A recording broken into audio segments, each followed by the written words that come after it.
inscrever-se na Universidade de Verão. Este ano trataremos o tema do Islã, que é uma realidade que a gente ouve falar, digamos, com regularidade, mas poucas são as pessoas que realmente têm uma ideia do que professa, ensina e a que obriga esta religião aos seus seguidores, porquanto, antes de ouvirmos falar sem saber bem de que se trata, pois é importante aprendermos sobre isto. Se obviamente alguns estão espantados, como os sacerdotes vão explicar o que é o Islã, pois sim, nós também temos de conhecer o inimigo. O demónio suscitou aquela religião falsa e então hoje em dia está a querer invadir o nosso continente e a primeira coisa que temos de fazer é conhecer o nosso inimigo, senão vamos dar golpes onde não corresponde ou talvez sermos muito ingênuos sobre a natureza exata desta religião e da civilização que leva consigo. Então é bem importante formar-nos para poder depois ilustrar outros que acham que é mais uma religião que não faz mal, está tudo bem, e que vão ter uma surpresa grande depois, quando já seja tarde. Então é melhor informar-se e formar-se antes para lutarmos depois de forma eficaz. Estamos os formulários de inscrição à disposição na porta da nossa capela. Em nome do Pai, do Filho e do Espírito Santo. Amém. Hoje temos essa festa da Assunção de Nossa Senhora aos céus, em corpo e alma. O dogma de fé, o último definido, apenas 1º de novembro de 1950, pelo Papa Pio XII, que definiu que a Santíssima Virgem Maria, ao fim da sua vida terrestre, foi assunta aos céus em corpo e alma. Note-se que não fala ali da morte de Nossa Senhora, porque há uma discrepância entre os santos padres do Oriente e do Ocidente, alguns dizendo que morreu, outros que não.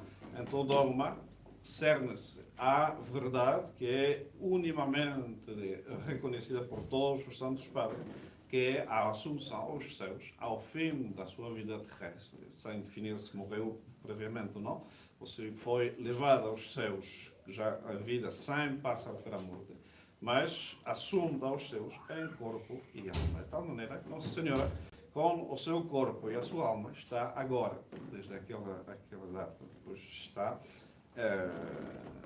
nos céus, a reinar, junto com Nosso Senhor Jesus Cristo.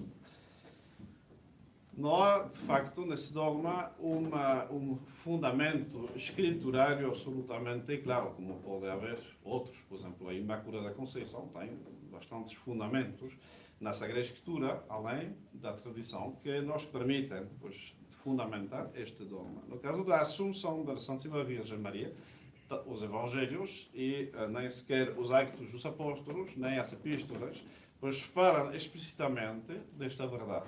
É o exemplo da importância da tradição, que é uma fonte da revelação mais digna, aliás, do que a própria Sagrada Escritura, porque é a tradição que vai confirmar e dizer quais os livros realmente inspirados, porquanto a tradição é antes e mais importante, e é a tradição que nos dá essa verdade como uma verdade que a Igreja sempre acreditou.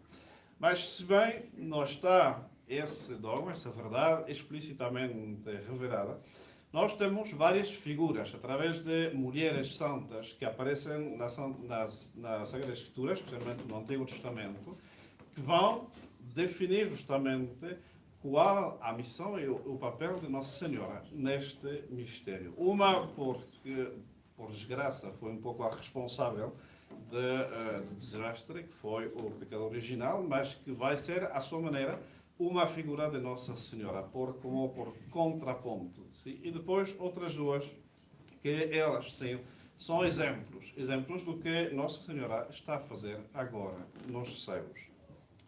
A primeira figura, como terão adivinhado, pois é Eva, a mãe dos viventes, a que devia dar a vida do corpo, obviamente, o que fez, mas também, em certa maneira, transmitir a vida da graça de Deus, porque os seus filhos e os filhos de seus filhos teriam tido que nascer já revestidos da graça santificante, divinizados pela graça de Deus, mas sabemos que assim não foi, por causa do pecado original. Ela, pois, foi tirada do costado de Adão para ser uma ajuda semelhante a esse. Adão queria alguém para o ajudar a ser o rei da criação. E não encontrando nenhuma entre as restantes criaturas, pois pede para Deus formar a mulher do seu costado. Deus apanha, como sabemos, uma costela e sobre essa base depois vai criar a Eva. E ela é que vai ser finalmente um instrumento para Adão cometer finalmente o pecado original. Ela deixa-se seduzir pela serpente, o demônio que toma essa forma de serpente, que na altura era considerada este é o animal mais formoso da criação. Hoje em dia acho que ninguém concordaria com isto, mas ela deixa-se enganar, deixa-se seduzir pela pregação, pelo discurso daquela serpente que representa o demônio. E então ela vai colher o fruto da árvore da vida e finalmente desobedecer a Deus. E não apenas desobedecer ela a Deus, senão que vai ser o meio para o demônio entrar na alma de Adão e tentar finalmente Adão que ele cometeu o pecado original como o príncipe, como o princípio da humanidade. Ele só é que tinha o poder de fazer a humanidade toda pecar por ser o seu princípio. Eva, se bem é a primeira mulher, mas não é o primeiro ser humano, porquanto já não é a origem, porquanto não podia cometer um pecado original. Tinha de ser Adão. No entanto, vemos que essa ajuda semelhante assim, longe de ajudar para o bem, terminou sendo pois, a ocasião e a causa, talvez, da queda de Adão. Nossa Senhora, muitas vezes, na tradição, é chamada de Nova Eva. Ou seja, que vamos tomar essa figura, mas como num espelho. Ou seja, o que vemos de mal em Eva, a primeira, pois vai se tornar uma coisa boa, no caso de Nossa Senhora, a nova Eva.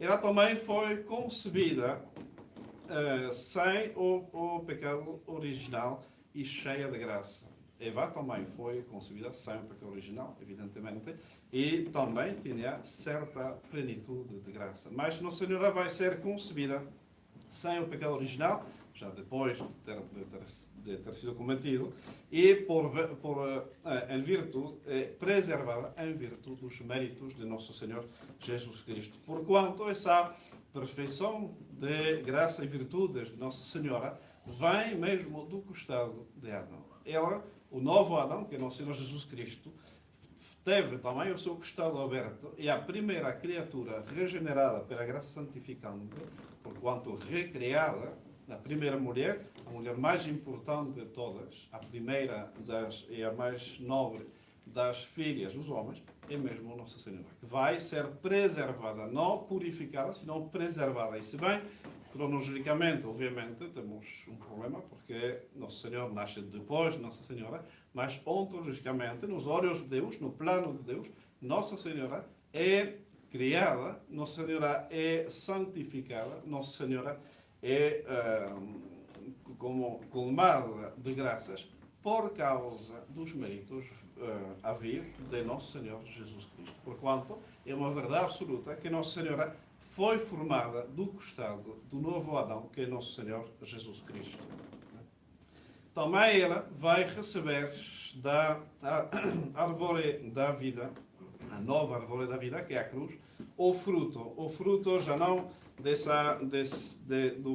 do conhecimento do bem e do mal, como um abuso que cometeram Adão e Eva para serem como deuses. Nosso Senhor vai colher o corpo de Nosso Senhor Jesus Cristo, oferecido ao Pai, para sermos realmente divinizados. Nossa Senhora realmente nos dá o corpo, o sangue de Nosso Senhor Jesus Cristo, que são o alimento que vai nos transformar, pela virtude da graça de Deus, em verdadeiros filhos de Deus. Somos chamados filhos de Deus e, em verdade, o somos, como diz São João. Assim como o fruto da árvore da vida causa a morte por quererem ser como deuses, pois Deus, nosso Senhor, vai nos dar esse novo fruto da vida para sermos, em verdade, outros deuses, homens divinizados pela graça santificante, verdadeiros filhos adotivos de Deus, nosso Senhor. Outra figura, depois de Eva, que podemos ver na Sagrada Escritura, é a figura de Judite. Judite, essa filha do povo de Israel, que finalmente, diante da ameaça que representa o exército de Nabucodonosor, um dos mais poderosos imperadores daquele tempo, ela vence este exército sozinha, concretamente. O povo de Israel está sitiado, os outros povos à volta deles foram completamente esmagados pelo poder desse exército. Eles são um povo muito menor do que os outros e então a chance de poder sobreviver e poder vencer, evidentemente, mais que reduzida, concretamente, humanamente, absolutamente nula. E é ali que sai uma mulher do meio do povo, uma mulher viúva, que vivia na oração e na penitência. E então ela vai deixar as vestes de características de viúva, vai retomar as vestes próprias de uma mulher casada e então vai se adornar. E Deus, diz a Sagrada Escritura, vai ainda aumentar a beleza de Judite para fazê-la mais bela do que qualquer outra mulher. O Senhor aumentou-lhe a beleza porque tudo aquilo não procedia não de uma paixão má, mas da sua virtude. Por isso o Senhor deu-lhe uma tal formosura que apareceu aos olhos de todos com encanto incomparável. Aí vemos como Deus formou em Nossa Senhora, pela plenitude dessa graça, formou o que nós admiramos hoje. A Imaculada Conceição, triunfante no céu, com uma beleza espiritual, sobrenatural, incomparável. Ela é mais santa, mais perfeita do que todos os anjos e santos juntos. E então, essa plenitude de graça, justamente, fez que essa senhora, formosa como a lua, brilhante como o sol, que derrotou em forma esmagadora o inimigo. Holofernes, esse general orgulhoso que pretendia vencer também a vontade de Judite, pois ele é derrotado. Ele vai chegar ao ponto de cortar a cabeça do general dos inimigos, significando essa derrota praticamente cirúrgica, ou seja, golpeia onde ele podia e, matando o chefe, pois derrota o exército todo. Então temos Nossa Senhora que vai vencer, golpeando de uma vez por todas o reino do demônio. Não terás poder sobre mim e cumpre perfeitamente essa profecia que já foi feita a Adão. Pois ex viro concipiet et pariet filium et ipsa conteres. É aqui que uma virgem conceberá e dar à luz a um filho e ele esmagar-te a cabeça. Então temos essa figura de Judite que está a aplastar, a esmagar a cabeça do demônio, vencendo uma vez por todas. Última figura que quero ressaltar hoje é a figura de Esther, filha de Mardoqueu, que vivia no exílio, longe de Jerusalém, longe do templo, e que finalmente o rei escolhe entre todas as mulheres para ser a sua rainha, e que, graças a essa disposição da providência, pois termina sendo a que salva o seu povo, porque, sendo rainha, ela atreve-se a entrar na presença do rei e rogar pelo seu povo, sabendo que quem entrasse na presença do rei sem ser chamado, pois era castigado de morte imediatamente. E ela não devia pôr em risco a sua própria vida para interceder pelo seu povo, que ficava ameaçado por um decreto do ministro Amã, que pretendia vingar-se de Mardoqueu, o pai dela, pois fazendo matar a todo o povo judeu. Então ela não vai ter qualquer dúvida em expor a sua própria vida. Atravessa com o seu traje mais lindo. Prepara-se para ganhar os favores do rei, apesar de entrar em forma improvisada, sem ser chamada, pois na presença do rei. E o rei, pois, ganha pela aparência formosa que tem a rainha, concede a ela o poder de entrar na sua presença e de expor o seu requerimento. E ela então vai fazer a gestão para justamente anular aquele decreto de condenação do seu povo, dando-nos, pois, também lá uma imagem do poder da intercessão que os santos padres chamam de intercessão todo-poderosa de Nossa Senhora ante o trono de Deus. Nós, obviamente, não merecemos mais do que a morte eterna pelos nossos pecados. Mas quem pode avogar por nós, quem pode interceder por nós ante o trono de Deus por causa da sua formosura, da sua beleza espiritual, é mesmo Nossa Senhora, que é entrar no trono de Deus, frente a Deus, para avogar sempre por nós. Então, temos de nós alegrarmos junto com os anjos, junto com os santos, por ver Nossa Senhora entrar hoje liturgicamente, mais uma vez, no céu. Ela é a rainha que realmente ganhou o coração de Deus, a rainha que pode interceder por nós e, ao mesmo tempo, continua sendo a nossa mãe, mãe de bondade, mãe de misericórdia, que alia na mesma pessoa o todo o poder de intercessão com essa misericórdia, esse amor de mãe para com os seus filhos. Então, alegremos-nos também junto com os anjos, os santos, para nós também seguir os passos de Nossa Senhora, fugir do pecado, praticar a virtude para depois desta vida, ao termo desta vida terrena, que passaremos provavelmente nós todos para a morte, pois possamos entrar na glória celestial para a eternidade toda. Assim seja. Em nome do Pai, do Filho e do Espírito Santo.